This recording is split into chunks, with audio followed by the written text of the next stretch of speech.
अस्सलाम वालेकुम dear students. आज हमारे पास जो टॉपिक है उसका नाम है एंटिटी फ्रेमवर्क। बिस्मिल्लाहिर्रहमानिर्रहीम। अल्लाहुम्मा सल्लि अला सय्यिदिना मुहम्मद व आलिहि व सहबिहि व सल्लिम बिअददि मा फी जमील कुरआनी हरफन हरफन व बिअददि कुल्ली हरफिन अल्फन अल्फा। कुरान करीम की तिलावत के बाद जो शख्स इस दुरूद पाक को पढ़ेगा वो दुनिया और आखिरत में सुरखरू रहेगा। Let's start the topic. आज हम इस काम को करने के लिए सबसे पहले एक कंसोल एप्लीकेशन बनाने जा रहे हैं। ये कंसोल एप्लीकेशन जैसे बनेगी, हम इसके अंदर अब ऐड करते हैं मल्टीपल मैकेनिज़म्स। इसमें आते हैं हम ऐड न्यू आइटम, डाटा के ऊपर क्लिक किया। आज हमने जिस चीज़ के ऊपर वर्किंग करनी है वो है हमारे पास ADO.NET एंटिटी फ्रेमवर्क। ठीक है जी। हमारे पास एंटिटी डाटा मॉडल है कि हमने कैसे इन चीज़ों को साथ लेके चलना है। तो इसको हम ऐड करते हैं। इसकी एक्सटेंशन होती है EDMX। ठीक है। इसको ऐड किया मैंने। ये मुझसे ना दो चीज़ें पूछेगा। नंबर एक चीज़, जनरेट फ्रॉम डेटाबेस या एम्प्टी मॉडल। अगर तो मैंने पहले से डेटाबेस बनाई हुई है देन तो मैं उससे इसे बनाऊंगा, इस मॉडल को क्रिएट करूंगा। और अगर मैंने डीबी नहीं बनाई हुई, पहले मैंने एम्प्टी मॉडल से चलाना है, तो फिर मुझे क्या करना पड़ेगा, एम्प्टी मॉडल से इसको चलाना पड़ेगा, बाद में डीबी बनेगी। आज हम एम्प्टी मॉडल को देखते हैं। फिनिश किया मैंने इसे। ठीक है। अब इसके अंदर हम अपनी मर्ज़ी से चीज़ों को क्रिएट कर सकते हैं।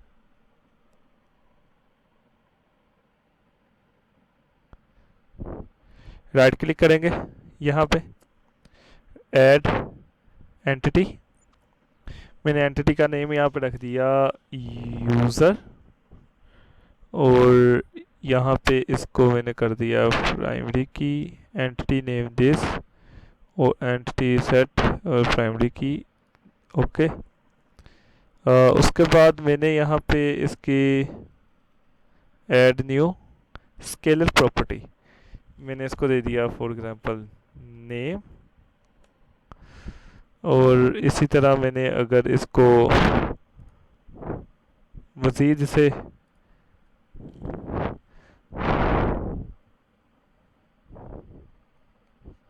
रोल नंबर दे दिए फॉर एग्जांपल, ये दो मैंने इसको बना दी। अब मैं क्या करूँगा, यहाँ पे क्लिक करके इसको कहूँगा जनरेट डेटाबेस फ्रॉम मॉडल। इसे यहाँ क्लिक किया मैंने। अब अब यहाँ से हमने वर्किंग स्टार्ट करनी है कि कैसे हम इसको ऐड करवा सकते हैं। यहाँ पे हमने इसकी डीबी को जनरेट करने की बात करनी है।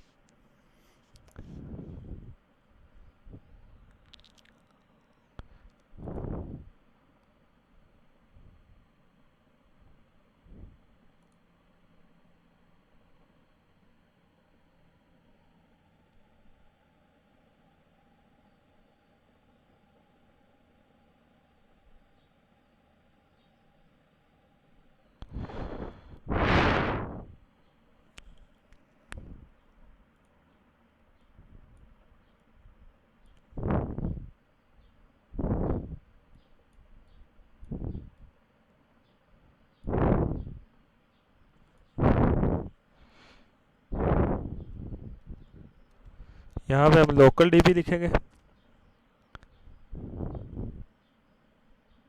Backslash version 11.0। ये इसको यहाँ पे देना पड़ता है भाई।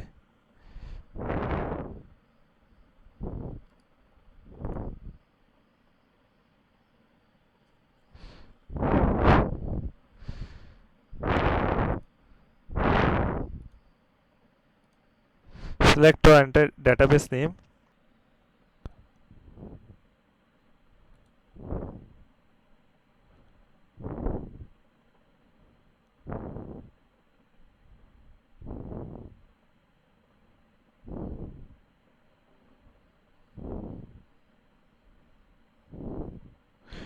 वो कह रहा है ये इस तरह के हमारे पास डीबी कोई भी मौजूद नहीं है। अब क्या आप इसे ऐड करना चाह रहे हैं? हमने कहा जी बिल्कुल।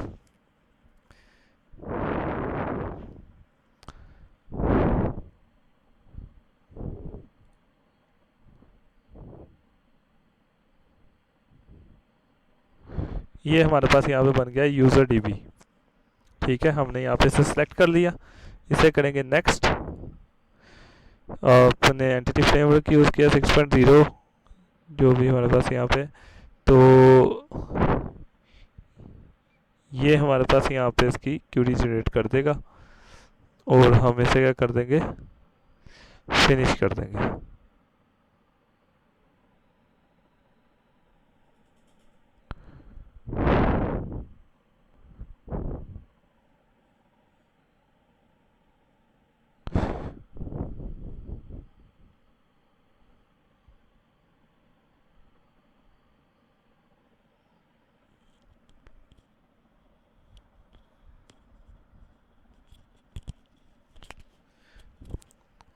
ये करने के बाद हमें यहाँ पे एग्जीक्यूट का बटन क्लिक करना पड़ेगा,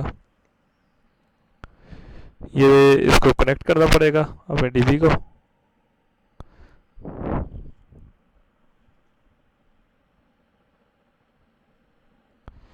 यहाँ पे लिखा आ गया कंप्लीटेड सक्सेसफुली। यहाँ पे देखते हैं तो हमें नज़र आ भी जाएगा, ये हमारी डीबी थी, ये हमारा टेबल था।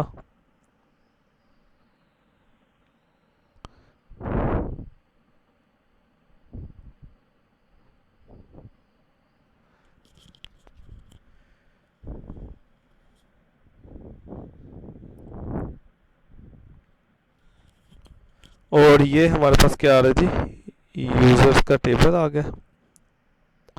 अगर देखें तो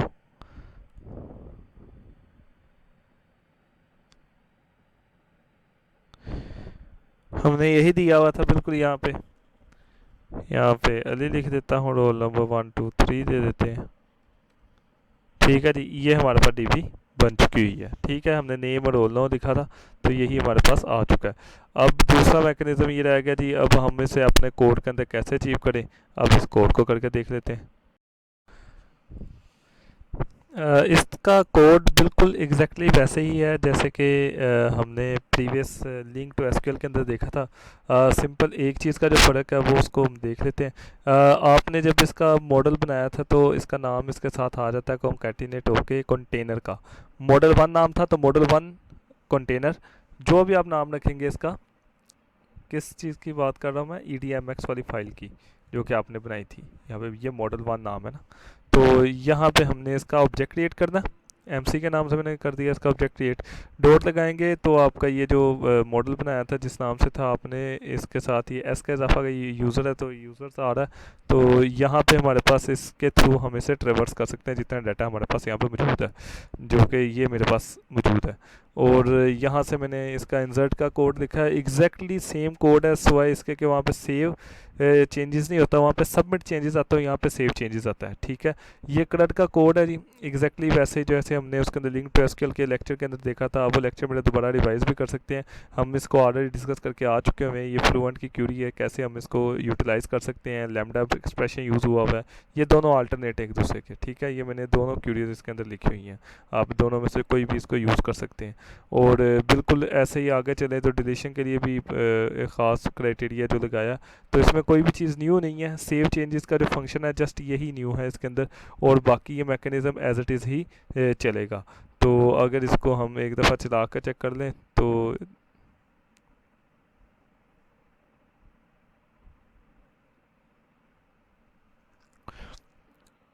ये देखें जी, हमारे पास कैसा स्पेसिफिक किस्म का रिज़ल्ट आया इसके अंदर, कि जो हमारे पास डीबी में था अली 1 2 3 था, अहमद 1 1 1 था। ठीक हो गया, फिर अली 1 2 3 दोबारा मैंने उसको निकाल के दिखाया तो हसीब ऐड हो गया, STDID 2 आ गया। ठीक हो गया जी, तो ये दो चीज़ें मज़ीद इसके अंदर हमने इसको डिस्प्ले करवा दी थी। तो अब क्या हुआ, जब मैंने अपडेट किया तो अहमद को अपडेट कर दिया 111 से 9 के साथ, और ये ऐसे ही रहा। और जिसके अंदर ए आ रहा था वो अली के अंदर सबसे पहले जो मिला था उसने उसको डिलीट कर दिया। तो अब हमारे पास ये रिकॉर्ड सारा आ चुका है। तो ये बेसिकली हमारे पास CRUD ऑपरेशन है। आज हमने इसको जो किया है विदाउट यूजिंग वेब एप्लीकेशन किया है। तो आज हमने जस्ट ये सीखा है कि कैसे हम एंटिटी फ्रेमवर्क को यूटिलाइज़ कर सकते हैं। ठीक है, एंटिटी फ्रेमवर्क का बिल्कुल एक दूसरा जो टॉपिक हम देखा है इसके अंदर, तो वो एम्प्टी मॉडल का था जो अभी ये कंप्लीट हुआ है।